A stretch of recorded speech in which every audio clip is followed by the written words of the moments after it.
E aí a gente vai conversar agora com outro convidado que vai justamente dar continuidade a essa sua linha de raciocínio. Pegou um bom gancho aí. A gente vai conversar com o Ellery Paulino, que é da Fundação Neutrópica, lá do Mato Grosso do Sul. Ellery, está me ouvindo? Estou sim. Boa noite, obrigada pela sua participação aqui na nossa Vigília pelas Florestas. Boa noite. Eu que agradeço, a Fundação Neutrópica agradece o convite e a participação. Ellery, a gente está nesse momento aqui discutindo as boas práticas florestais, né? Então, mostrando iniciativas que comprovam a viabilidade da implantação do Código Florestal brasileiro.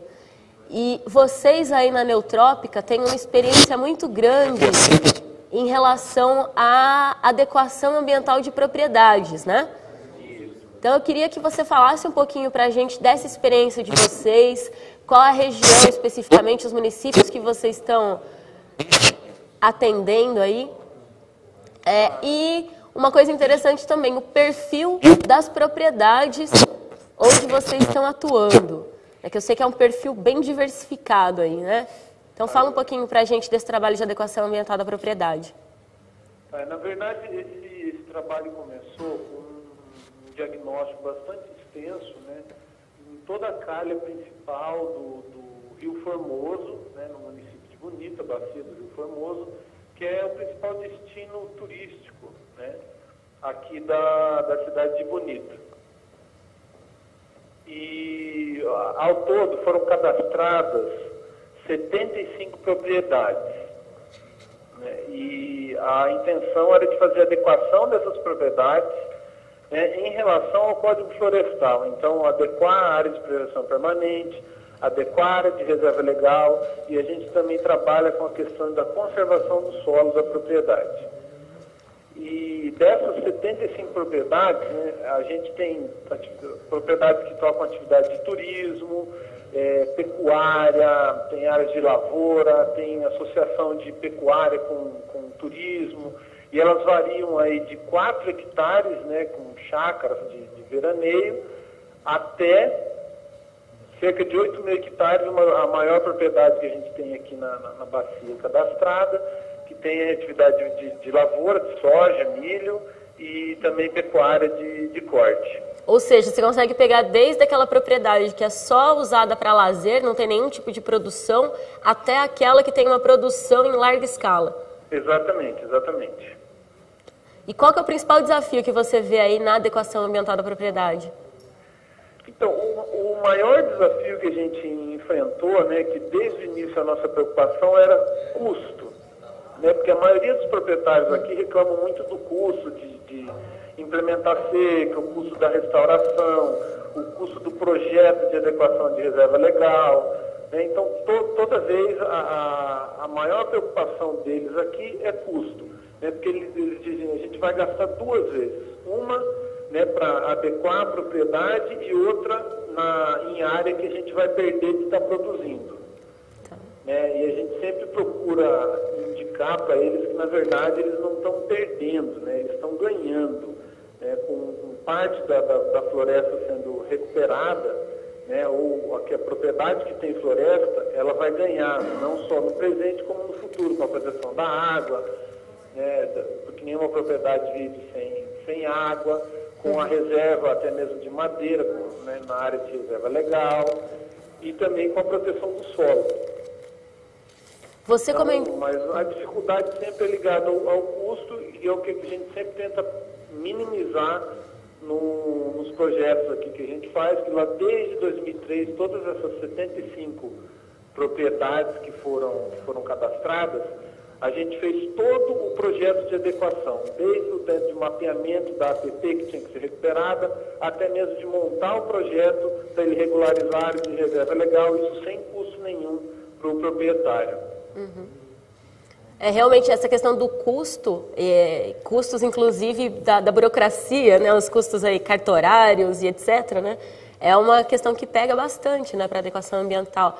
Existe a experiência de Santa Catarina, né, uma associação dos municípios do Vale do Itajaí, a AMAV, que tentou justamente facilitar esse processo, reduzir os custos para os proprietários daquela região, daquela bacia, e tem surtido ótimos resultados, justamente porque você dando esse incentivo financeiro, você barateando esse processo, é interessante para o proprietário fazer essa regularização, né?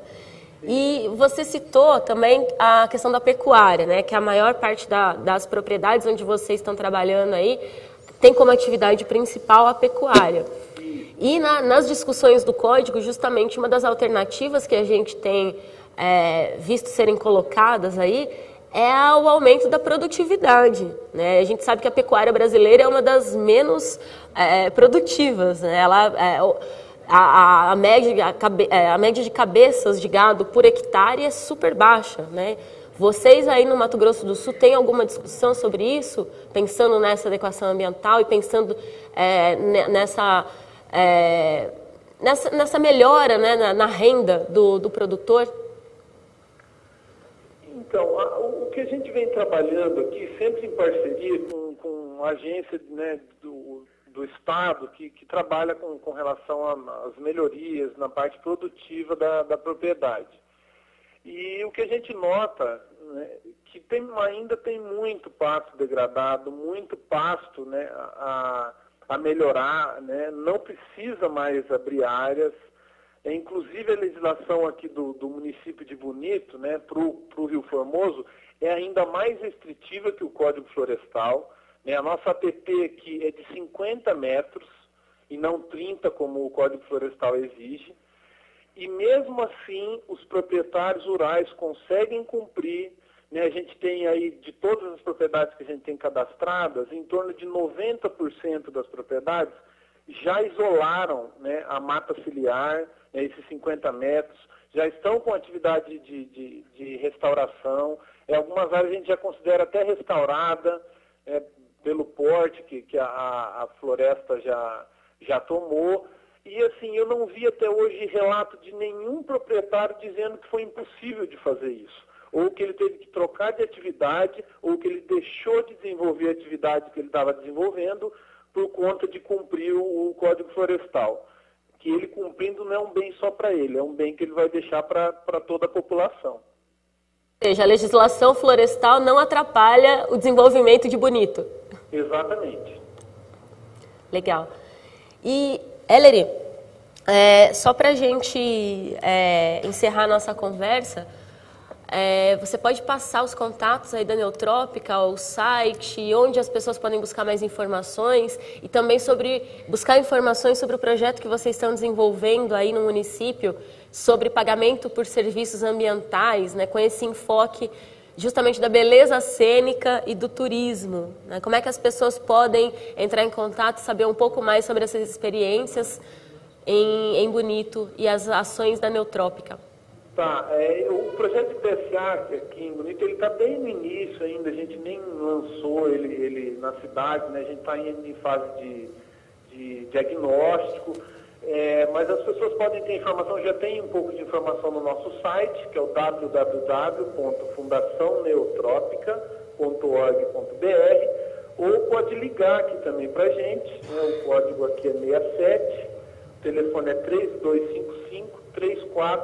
3255-3462, e a gente pode informar, dar mais detalhes sobre esse projeto e até avisar os interessados quando ele estiver realmente desenvolvendo as atividades, já estiver implementado aqui no município.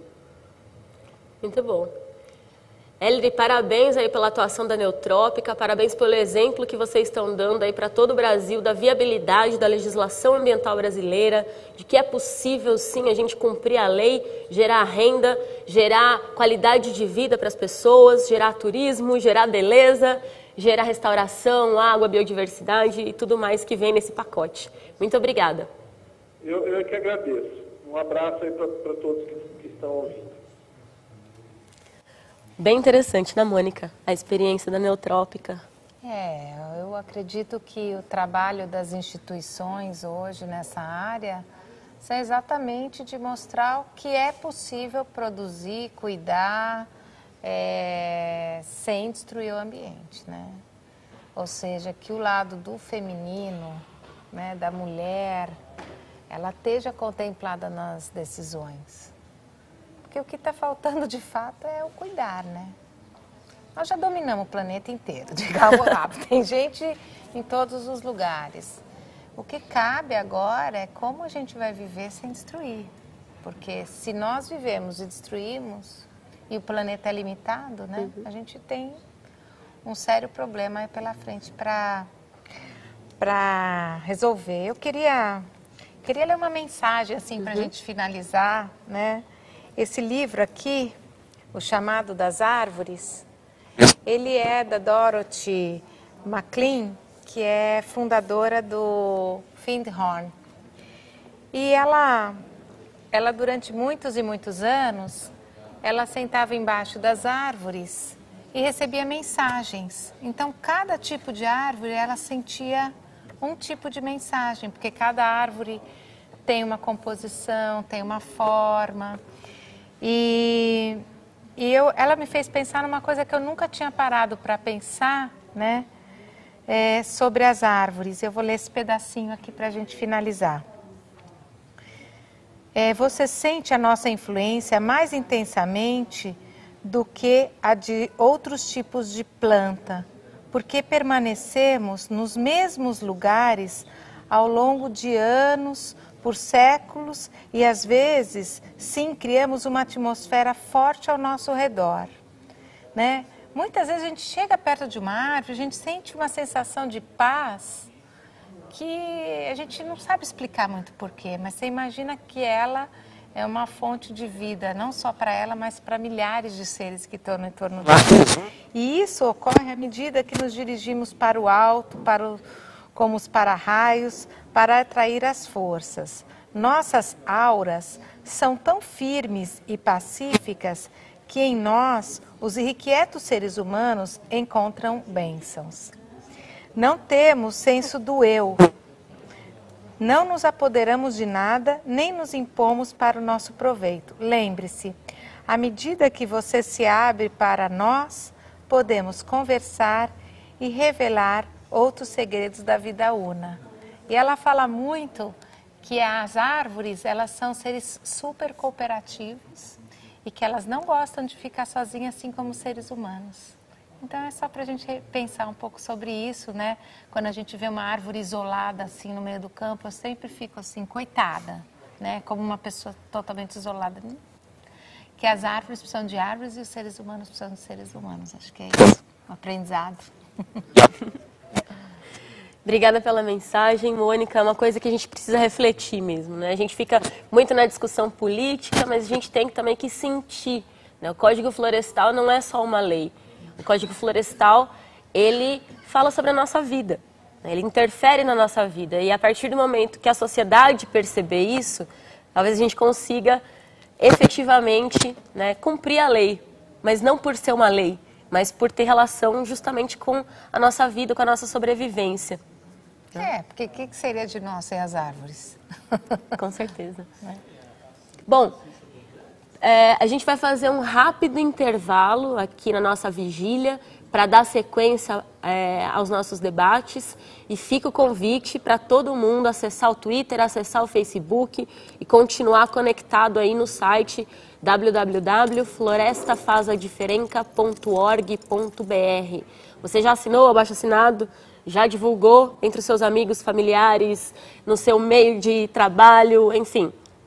Divulgue, assine. A gente precisa tomar uma atitude urgente. O tempo está passando, o Senado já está discutindo o projeto de lei, as comissões estão aí aprovando seus pareceres e a gente tem que reverter esse processo e fazer a nossa história.